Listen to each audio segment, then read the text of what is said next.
Good morning, Broncos country. It is time to celebrate with some tea and biscuits because the Broncos got a win in London. Ian, good morning. How are you? I'm doing okay. It feels like a better Sunday than most, even though I had to wake up earlier than most just to catch the game. But I mean, it feels like the team, for lack of a better pun, has seen the light, and we finally got off the skid. So I couldn't be happier. That's great. No, I completely agree with you. It was a rough morning to wake up, and you're like, let's see what happens. And they went out there and they all did their jobs. All 53 of those guys went out there, did their jobs, and got the win. Yeah, definitely. I mean, especially starting down 10-0, having the bad interception there in the first quarter and just seeing Russell Wilson, a lot of people have been giving him crap for doing the high knees on the plane. But after that interception, I think he had a QBR north of 100 or a quarterback rating of north of 105, which is what we brought him in for. So, Yep. I mean, kudos to the offense for finally showing that, hey, we can score more than 16 points, throwing in a couple different looks that we absolutely needed, and kudos to the defense for stepping up when they needed to. Oh, definitely. I 100% agree. It was great not to see any field goals today. Straight touchdowns. That's always a good time. I'm really happy our guys were able to pull it together. Nathaniel Hackett was able to pull some play calling together. There was still a little bit of vanilla play calling here and there, but for the most part, we were a lot more aggressive than we've been in the past. So that's something that I hope that we continue going forward. Yeah, definitely, and then just kind of going back to that huge play there towards the end of the game, that 47-yard bomb to Hamler, because I know a couple weeks ago he had missed Hamler wide open in the end zone. He's slamming his helmet and everything. And now post game they're hugging it out like it's nothing. So it's good to see the camaraderie coming back, but also it's nice just snapping a 4-game losing streak, just going into it by hopefully all of our guys can get healthy or healthier. And now, part of me is like, all right, cool. We won. We're 3-5, better than being 2-6. But now I'm looking at Tuesday and sitting here thinking, okay, was that potentially the last time we saw Jerry Judy? Was this the last time we saw Bradley Chubb in a blue and orange uniform? A lot of Yeah. changes. I know people are saying, oh, keep the receivers, keep Chubb and everything, but I don't know where this team's going to look Tuesday, so it's nice going into the bye, maybe seeing what can change and what could be better. Yeah, definitely.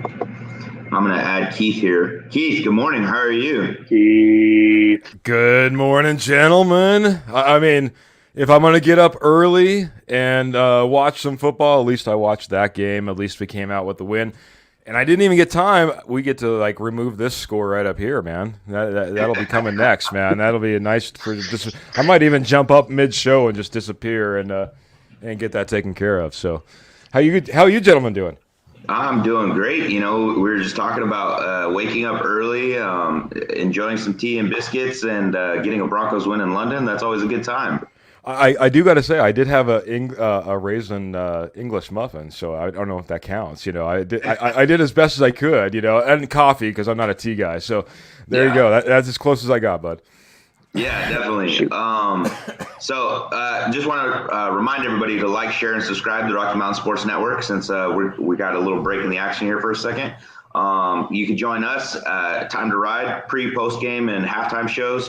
For most of the games, we got some weird games going on with different times and all this, that, the other. So we might not have everything all the time, but for the most part, we're always going to have a post game show. So please come over, join us. Keith runs the Denver Bronco Roundup. So make sure you go and check out his show and all the other great shows that we have on the Rocky Mountain Sports Network. So we're going to take some of your questions. Thanks for tuning in, everybody. I know it's a little bit early. Well, this is normal time, I guess, for everybody else after the game, but we're looking forward to answering your questions and seeing your comments. So please keep them coming. We got Matt here with a question. Great to get a W. Good for morale. Still have a lot of work to do. Definitely starts with moving Chubb Tuesday. And we have another Facebook comment in here saying, do we move Chubb or extend him? So this is what Ian was just talking about just a second ago, Keith, right before he jumped in. So, starting Tuesday is going to be the day where, are we seeing pieces move, or are they going to be sticking around, or what's the case? What do you think is going to happen? Yeah, I mean, if you had to go all the way back, you can listen to George Payton and what he had to say as far as wanting to get extra picks. He wanted to get picks back, right? That was one of the first things he said in the offseason. So to go in, to Tuesday and not think that it's a possibility, I think is foolish. What's out there right now, there's rumors that possibly a first-round draft pick for Chubb. If that happened to be the case, I don't know how you don't snatch that up. You have to take that. With his history, with the type of contract that he's going to be demanding in the years to come as well, you got to go ahead and you got to get that first. Jeudy looked good today. Was it? I wonder if it's one of those trial for another team, or is it? For me personally, I think that Jeudy's got a pretty bad rap. I know that he had a rough rookie season, but he really hasn't had a quarterback, or an offense that has necessarily supported him in being an all-star wide receiver. I would love to see him be part of this rebuilding process. We're going to need weapons, but we're going to have to rely on Tim Patrick coming back healthy. I would like to keep him around. I think he's a legitimate part. So that's my thoughts. I definitely agree with keeping Jeudy around, and if we can definitely snag up a one for Chubb, I think that it's necessary. Like you said, the amount of money that he's going to be demanding is going to be put us into some cap trouble, and it's not going to be, maybe that juice worth the squeeze at this point. Matt had a comment, and I posted it up there that we can't let one W fool us. Definitely agree with that. There's going to be time for us to rebuild, and this is part of that time. Get George Payton a first-round pick for next year, because we don't have one right now because we gave it up for Russell Wilson. So I think that is going to be a big thing. If a first round comes our way, I think we definitely need to move on from Chubb. Ian, what are you thinking? I'm torn on this one because I've always been a Bradley Chubb fan, because when he's healthy, we've seen that he can be an absolute game wrecker, but I think you guys have hit it right on the button here. We need to have that draft capital built back up. It'd be nice to still get something out of the first round here within the next year, and it's just it's gonna hurt seeing Chubb leave, because it feels like that's another linebacker that is actually, when healthy, done great with us, just kind of like Von Miller. Not saying that they're on the same level, but it just feels like we're losing another dominant piece in that front seven that we honestly could keep around if we chose to. But just looking at the cap situation that's coming up, other pieces that obviously need to be filled, especially with, our offensive line woes, run defense, if it's got to happen, so be it. Yeah, and I think just offhand, you also just got to look at all the depth that we have. We just signed Randy Gregory to a long-term contract. Obviously, Baron Browning moving into an outside linebacker has worked out fantastic. You have even people like Cooper that are stepping up. You have, you just name it. It's Nick Benito that we just obviously drafted fairly high, in this last year's draft. There is so much, backlog at that position. Sooner or later you run into like a Shaq Barrett type of situation. On the other hand, I don't know what we have at wide receiver. I know that everyone would love to see KJ Hamler go out there and be a star as well. But again, these are a lot of unproven commodities. So I feel the need to hold on to what wide receiver talent we do have. Yeah, definitely. No, I agree with that. Especially seeing KJ today go out there and get that 47-yard bomb from Russell.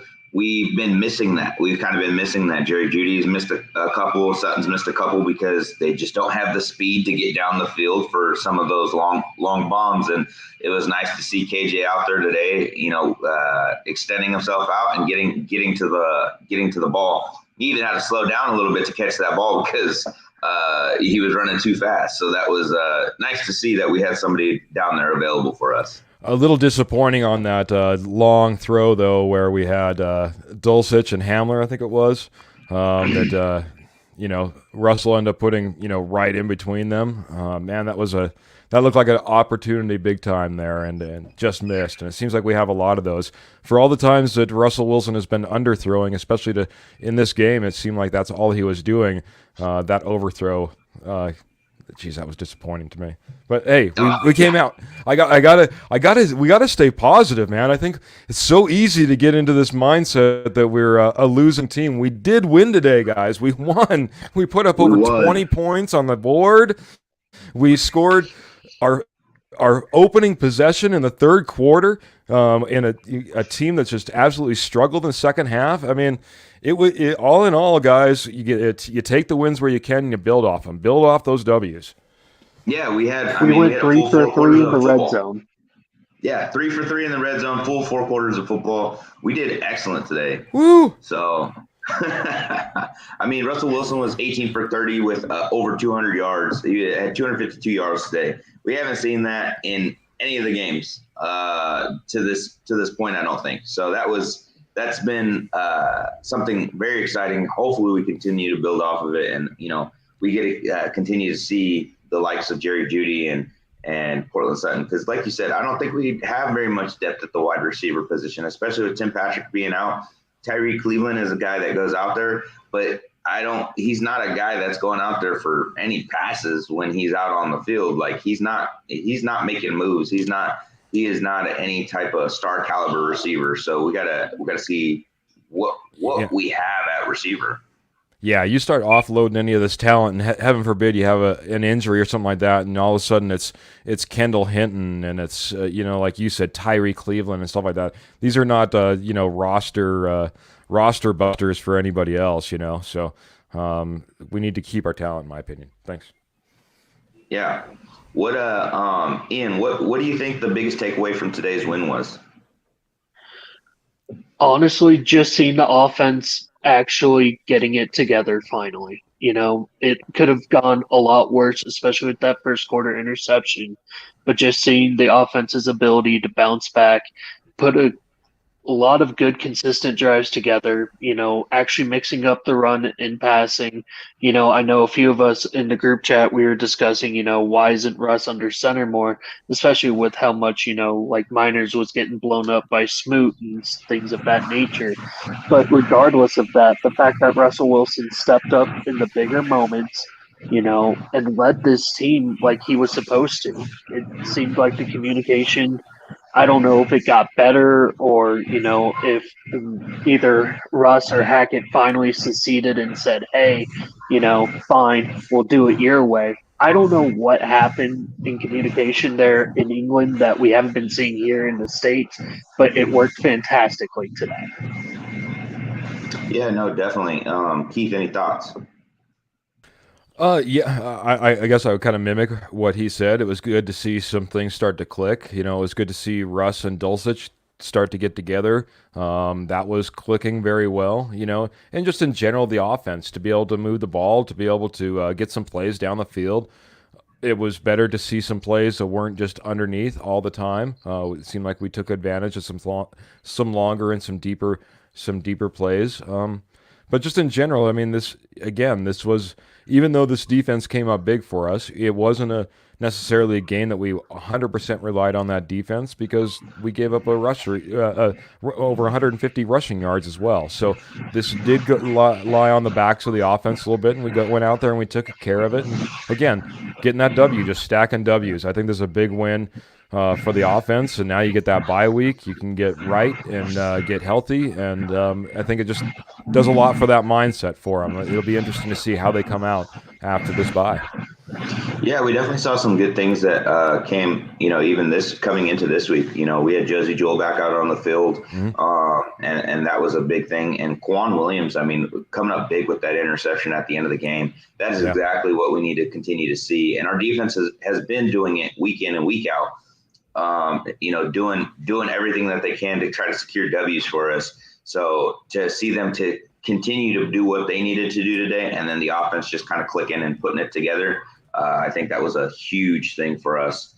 And there was an interesting shift on the line due to injury today with Cushenberry going out. We had Glasgow at center, and I think that made some adjustments, made some changes to the way we were being able to move the ball, because I think Cushenberry we've talked about Cushenberry has not been able to hold his own on the line, and seeing Glasgow out there, that was it was a big. I don't know if it's a big adjustment, and seeing a lot of positivity coming out of it, but I definitely think that there was some positive that came out of Glasgow going to center vice Cushenberry being in there. Yeah, in general, I'll be honest, this offensive line is probably going to be one of the biggest focuses in the offseason. And I think secondarily, it surprises me week after week how they really struggle with any type of stunt. And I used to think it was just based on Cushenberry and his inability, especially kind of lined up next to Reisner or Glasgow. But at the same time, we're just starting to see it on the edges. Miners had a terrible day today, so it's going to be a rough season when it comes to that. I don't know what they need to do in order to get that right, but it's someplace that they just absolutely struggle is stunts. Yeah, definitely. No, we have not had the line that we had over the last couple seasons. So we have definitely seen, that kind of diminish. Thing that came out this week pregame, if we would have had a pregame show, I would have talked about is that the GM George Payton was actually talking about injuries, and that we need to look at the amount of injuries that we have. We have the most injuries in the league right now. We're the number one injured team in the league, and we also have the most amount of hamstring injuries specifically. So, if he's looking at that, we were talking about it last week. What do we need to change? What do we need to do? And like I said, I think it's from a strength and conditioning point. But George Payton is taking notice of that. They were asking him some very oddball questions that you don't really get asked in mid-season. Walter Penner was even being asked questions throughout the week. So it was interesting. Everything kind of changes when they go to London, I guess. Yeah, all came out of the bag, man. It was kind of most we've seen from either one of those guys in quite some time. Yeah. So, Ian, what did you think about today's uniform combination? That was a big thing. Jeez. Honestly, I would have been more okay with it if they would have changed the side sleeves on either the pants to match the shirt or the shirt to match the pants, something of that nature. Or if anything, why could we have not have broken out our color rush uniforms and brought back the old school D this week? I feel like this could have been the week to do that. But, I don't know who decided to come up with that color combination, but now I'm starting to feel a little superstitious about this. We won. And, we got to go to Tennessee next. We might be stealing something out of their playbook here, but, if it works, do we really break that trend? Wow. Thoughts? They're horrific. I can't wait for the next redesign on our uniforms. And for heaven's sakes, make something that can actually work almost across any switch that you make.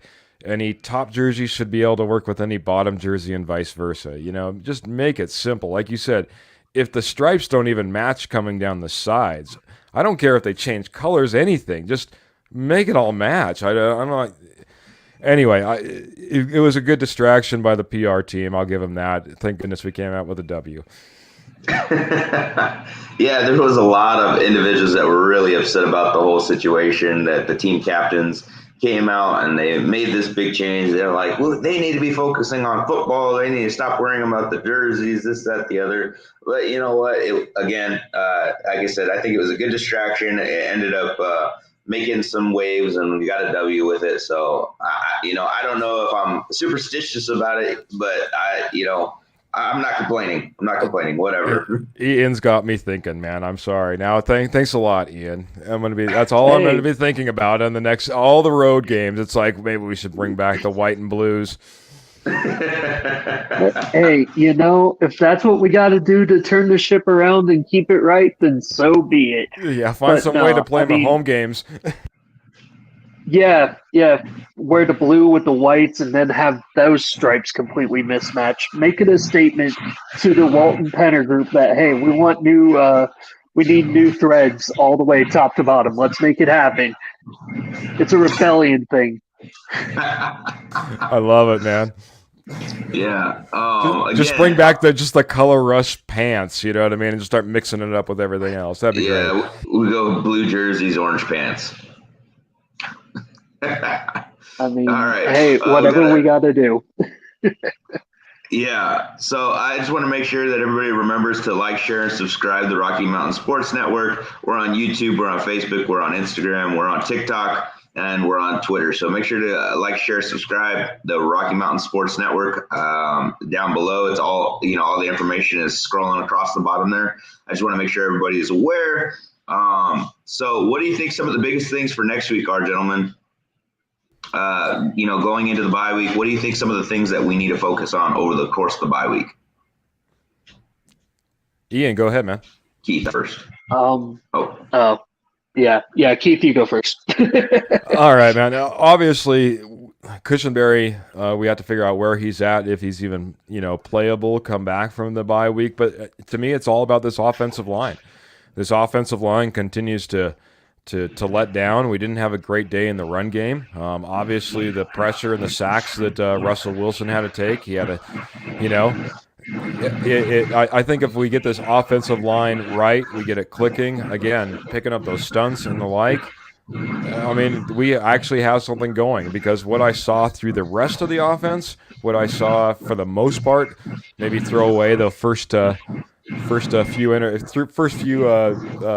series, then all of a sudden things started looking pretty good. So continue the mindset. It would be interesting. I want to know, there was some rumor who was actually play calling and whether that got handed off at any point during the game. If that comes out, obviously, if there was a change, we need to stick with that change. Yeah, no, definitely. I had seen that as well, and I don't know who it was that was going to be making the play calling, but I'm good with it. If they're going to make that change, we did see a difference between the first quarter and then going into the second, third, and fourth, where we started clicking a little bit differently, and we had some different play calling in it. Like I was telling Ian earlier, it wasn't so vanilla, and it was getting mixed up and not so predictable.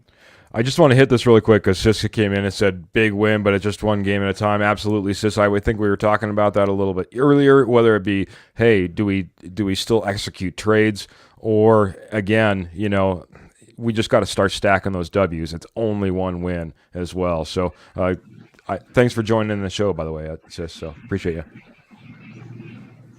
All right, Ian. So go ahead. Give us your thoughts for next week, what we need to be focusing on in the bye. I mean, obviously, just trying to get as healthy as we can. And like Keith has been mentioning, just focusing on that O-line, focusing on stunts, and just finding, even if Cush isn't healthy, finding the right combination to make it work better. Or either that, and hopefully Russ can work on scanning the entire field better, because it seemed, I don't know if you guys noticed it as much as I did, maybe I'm nitpicking on a couple drives, but there were just some plays where he only stuck to only the left side of the field or the right side of the field. It was like half the field was completely taken away from him, and if he had waited a half second, Hamler would have busted open, or he would have seen Dulcich was more open on the left side, and I know I made comment about that, so I just hope that gets worked on, and just trying to solidify the run D. I mean, Etienne, he had a heck of a game. I will give him all the flowers because he did everything right to deserve the yards he got today. But our run defense has always been one of our stronger fronts, and it just seemed like that seemed to fall apart the more the game went along. So hopefully we can get right on that side of the ball as well. Passing defense, Kawan Williams, even playing with torn ligaments in his elbow and wrist, coming up with the interception like that, still playing it the way he is, I'm ecstatic to see how he is. when that arm actually does get back to 100% healthy. I think he could actually end up passing Darby for our CB2 spot the way that he's been playing here recently. Yeah. Not a little superstitious to just keep the cast on him for the entire season? Okay, do you want the cast or the jerseys? Pick one. No, I definitely agree with you. Both. I agree with you both. We got to figure out the offensive line and shore up some spots. Just get healthy. That's going to be the biggest thing for us across the board. And health and recouping draft picks. Matt always coming in and he was known as the Drew Lock flogger for a little while, and now he's like, we need draft picks. I agree, Matt. But no, yeah. So health, I think that's the thing that we got to focus on. It's nice to see, like I said, Josie Jewell out there earlier today.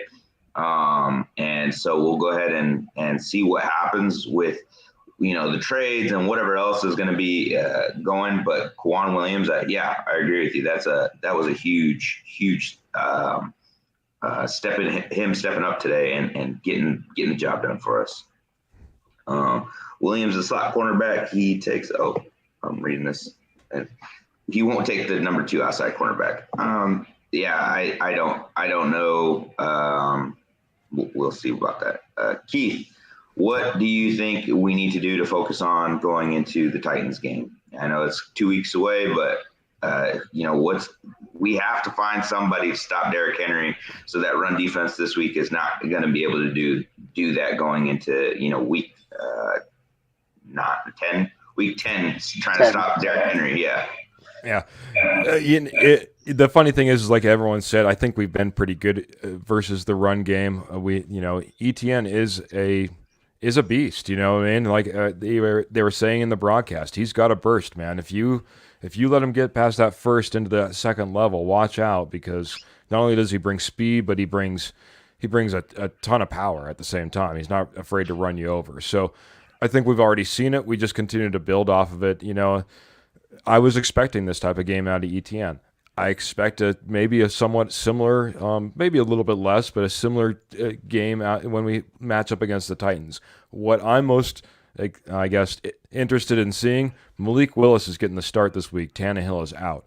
So depending upon how Malik Willis goes is going to tell me how possibly, again, I know it's down the road, but if they make a change or anything like that, again, the Titans aren't doing that fantastic. Then it's about maybe game planning against Malik Willis. Yeah, definitely. No, I could see that happening. And depending on how Tannehill comes back from that ankle injury. So, because they said it was a high sprain, so it could be a couple weeks before Tannehill sees the field. And if Willis is doing good, they might just keep him out there. Agreed. They spent a lot of draft capital on drafting him, and I would not be surprised if they just kept him out on the field, start developing him.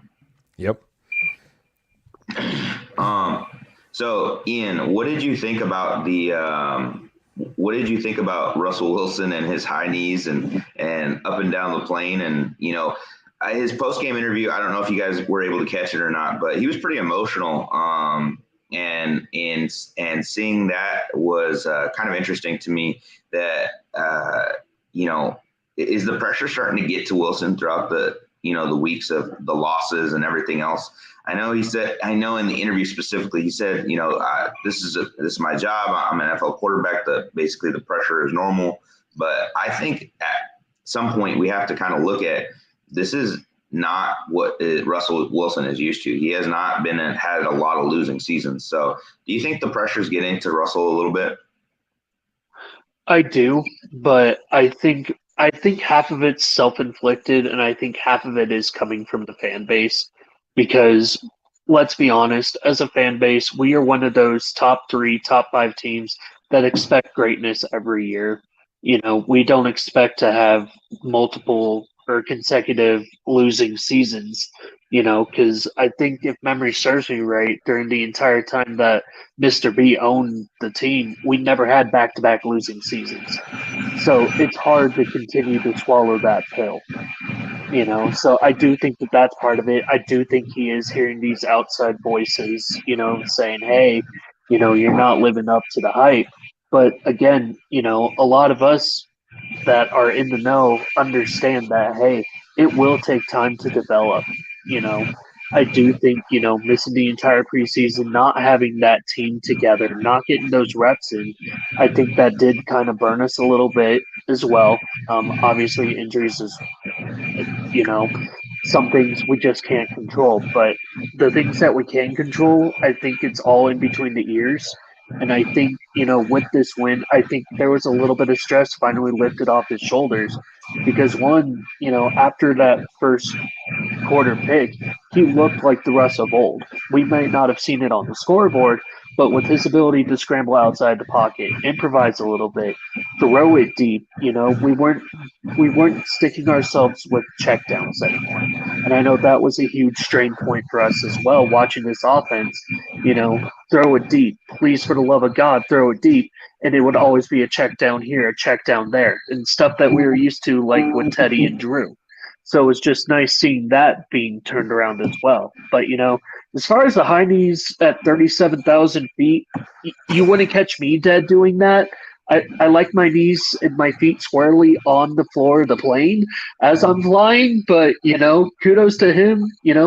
Shoot, if we all start doing high knees on planes, let me know, and we might just make that the next trend. Who knows? It's a good week to start trends.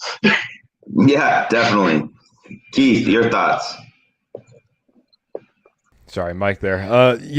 I think first and foremost, I think you pointed out that press conference, anybody who got to see it, I think it was pretty telling. He goes out there and he says, he's asked about the pressure and he says, I like the pressure. And the way that, if you look at the look on his face versus the words that are coming out of his mouth, they are so contradictory.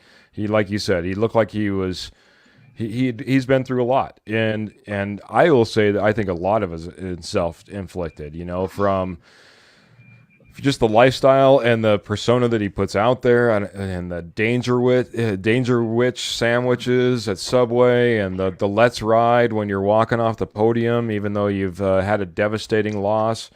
I mean, he does put a lot of this on himself, a lot of this that I think, if you really want to start expressing yourself in these ways, I would have liked to seen it in season 2 maybe, and just to focus on season 1. So he's taken a lot of heat. He's put a lot of it on himself, and his performance on the field is another point that you can bring up, let alone all the off-season stuff and outside the football field type of stuff. And then you look at the record. So you start compiling that on. It is something that the quarterback has to live with, but man, he hasn't made it easy on himself. He hasn't come in quiet and just nose to the grindstone.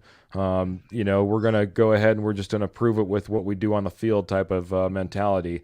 And because of that, he's gotten the pressure, and I think it has built up. I think it's been building up for not just this game, but for weeks and weeks. And I think that this was just really the first time we saw a little bit of maybe the reality of what he goes through and how he feels, maybe crack through in that post-game interview. Yeah, definitely. No, we're going to have to, see how he continues to handle the pressure over the next couple weeks. And, I hope nothing but for the best for him and his mindset getting ready to go through the rest of the season. It's not going to be an easy season. The rest of the season is going to be difficult for sure. So, seeing how he goes forward and moves forward is going to be a big thing. But I'm glad that he got the W today, and looking forward to the next couple weeks and kind of seeing what happens. Well, ladies and gentlemen, that is all the time we have today for the Time to Ride. Make sure you check. Yeah. Make sure, we're a little over on time, so No, I was just saying time to ride. Oh yeah, time to ride. Yeah. Those morning games are starting, so I'm gonna go ahead and let you all get back to those morning games, so you can get back and watch some football. But thank you all for joining us this morning, and great W for the Denver Broncos. Looking forward to the next couple of weeks. We will see you in about 2 weeks for the Time to Ride show pregame for the Titans. So thank you all for joining us. And join us for the next game, and we'll talk to you soon. Thank you. Thanks, everyone. Thanks, Joe.